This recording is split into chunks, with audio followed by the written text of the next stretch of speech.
Hello and welcome back students. આજે આપણે ધોરણ નંબર 6 અંદર સ્વાધ્યાય નંબર 10.1 પાના નંબર 160 અને એક્સરસાઇઝ નંબર 11 દોરીના ટુકડાની લંબાઈ 30 સેન્ટીમીટર છે. જો આ દોરીનો ઉપયોગ કરી પેલું એ ચોરસ બનાવવાનું છે, બીજું સમબાજુ ત્રિકોણ બનાવવાનું છે અને 3 નિયમિત ષટકોણની રચના કરવામાં આવે તો દરેક આકૃતિમાં એક બાજુની લંબાઈ કેટલી થશે? તો આપણે જોઈએ. જો મિત્રો, દોરીમાંથી આપણે ચોરસ બનાવવું છે તો ચોરસ ટુકડાની લંબાઈ એને આપેલી છે આકૃતિમાં, રકમમાં, બંનેમાં. આકૃતિ દોરવાની નથી. 30 સેમી. તો ચોરસની પરિમિતિનું સૂત્ર મૂકવાનું 4 ગુણ્યા L. 30 બરાબર 4 ગુણ્યા L. આ બંને વચ્ચે ગુણાકારનો સંબંધ છે તો L બરાબર 30/4. તો 15 દુ 30 અને 2 દુ 4. 2 ઉડી ગયા. 15 ભાગ્યા 2 તો 7.5 સેમી. તો ચોરસ બાજુની લંબાઈ 7.5 સેન્ટીમીટર હોય. તો આપણો અહીંયા એ ભાગ પૂરો. હવે બી જોઈએ તો સમબાજુ ત્રિકોણ બનાવવો છે. હવે એમાંથી તો લંબાઈ એટલે કે પરિમિતિ 30 સેન્ટીમીટર છે. આ એની પરિમિતિ સમજવાની. તો સૂત્ર મૂકવાનું સમબાજુ ત્રિકોણની પરિમિતિ બરાબર 3 ગુણ્યા L. તો 30 બરાબર 3 ગુણ્યા L.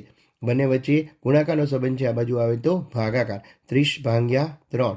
3 દાણ 30. તેથી 10 સેન્ટીમીટર હોય. તેથી સમબાજુ ત્રિકોણની એક બાજુની લંબાઈ 10 સેન્ટીમીટર થાય. હવે દોરીમાંથી ષટકોણ બનાવવાનો છે. તો ષટકોણની કેટલી બાજુઓ હોય? 6 બાજુઓ. તો ષટકોણની પરિમિતિ બરાબર 6 ગુણ્યા L. તો 30 આ બાજુ જ મૂકવાના. 6 ગુણ્યા L. આ બંને વચ્ચે ગુણાકારનો સંબંધ છે. આ બાજુ આવે તો ભાગાકાર થશે. 30 ભાગ્યા 6. 6 પંચાને 30. તેથી વાળી લીટી લખવાની. બનતા ષટકોણની બાજુની લંબાઈ 5 સેન્ટીમીટર હોય. નંબર 12. એક ત્રિકોણની બે બાજુના માપ 12 સેન્ટીમીટર અને 14 સેન્ટીમીટર છે. જો આ ત્રિકોણની પરિમિતિ 36 હોય, પરિમિતિ આપેલી છે, ત્રીજી બાજુનું માપ કેટલું થાય?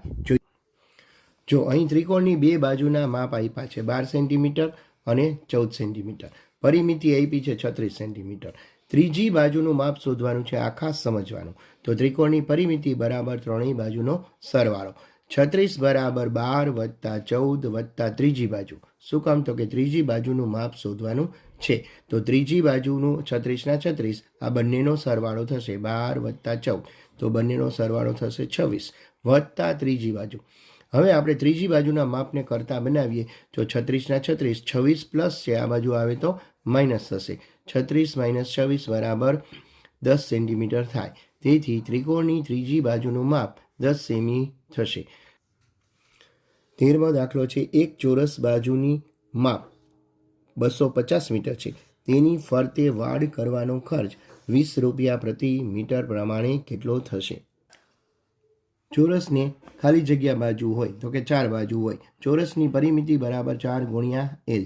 4 ગુણ્યા 250. 25 ચોખ્ખું 100 ને 1 મીંડું લગાડી દેવાનું એટલે 1000 મીટર. હવે તેની ફરતે વાડ કરવાનો ખર્ચ 20 રૂપિયા પ્રતિ મીટર પ્રમાણે કેટલો થશે? તો ત્રિરાશિ મૂકવી પડે. 1 મીટર વાડનો ખર્ચ બરાબર 20 રૂપિયા. તેથી 1000 મીટર વાડનો ખર્ચ કેટલો? આ બંનેનો ગુણાકાર 20 ગુણ્યા 1000. તો 20,000 રૂપિયા ખર્ચ થશે. તો વાડ કરવાનો ખર્ચ 20,000 રૂપિયા થશે. લંબચોરસ છે. લંબચોરસની નીચે લીટી કરી નાખશો તોય ખબર પડી જશે કે લંબચોરસ ભાગની લંબાઈ 175 મીટર છે, પહોળાઈ 125 મીટર છે. તેની ફરતે વાડ કરવાનો ખર્ચ ₹12 પ્રતિ ચોરસ મીટરે કેટલો થશે? જોઈએ. લંબચોરસની પરિમિતિ બરાબર 2 કૌંસમાં L વત્તા B. L વત્તા B એટલે લંબાઈ વત્તા પહોળાઈ. હવે 2 ના 2. 175 વત્તા 125 મીટર. તો બંનેનો સરવાળો કરીએ તો 2 ગુણ્યા 300 એટલે 600 મીટર થાય.